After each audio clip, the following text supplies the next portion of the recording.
So, lagi nating maririnig yung NOI, Net Operating Income. Maririnig niyo yan. Maririnig niyo din yung cap rate, capitalization rate. Previously, we discussed a little bit about cap rates and NOI. Ang cap rate is the rate na mag-generate mo when you divide the net operating income by price. Pinag-uusapan yan kapag walang debt ang property. Binili natin ang cash, kumikita ng, let's say, just for the sake of an example, let's say kumikita ng net, okay, net income, net operating income ng 50,000 yung isang building in a year. Okay? In 1 year. Binili natin siya ng 1 million. So ano ang cap rate natin? That's 50,000 divided by 1 million. So we have 5% cap rate. Nagagets nyo? So that's how it is. Ngayon, knowing that formula, kapag sinabi sa atin, Mel, ang property na to is making 100,000 and the cap rate is 5%. Ang bilis na nating mag-compute pagdating sa price, di ba? So magkano yung building na yon? So it's just gonna be 100,000 divided by 5%. Anong lalabas na presyo? 2 million. 2 million.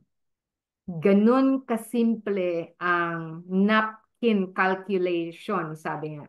Ibig sabihin, without knowing too much of the details, alam mo lang yung net income at alam mo lang yung cap rate, madedetermine mo yung value ng property. So that's how significant those two numbers are. Yung net operating income na yon na hindi mo maririnig na sasabihin nilang net operating income. Ang maririnig mo sa kanila, NOI, NOI, NOI. Pagka nga ang group na kasama mo ay yung mga sanay na, parang NOI, ano yun? What's that?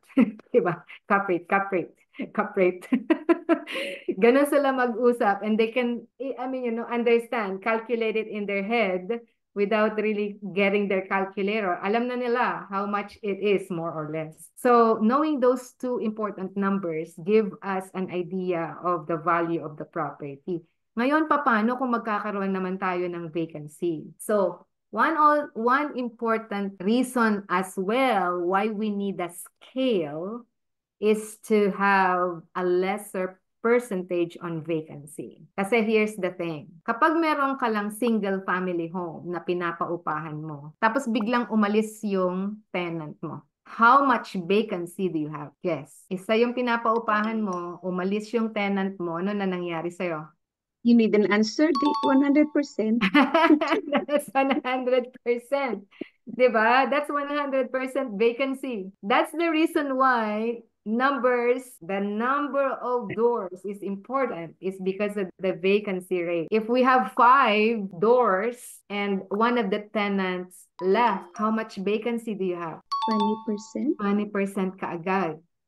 Diba? 10 units, 10 doors, may umalis na isa, how much vacancy do you have? 10%. Right? So, more doors, 100 units, may isang umalis. How many vacancy do you have? 1%. Just 1%. And vacancy rate plays an important role in the valuation of a property.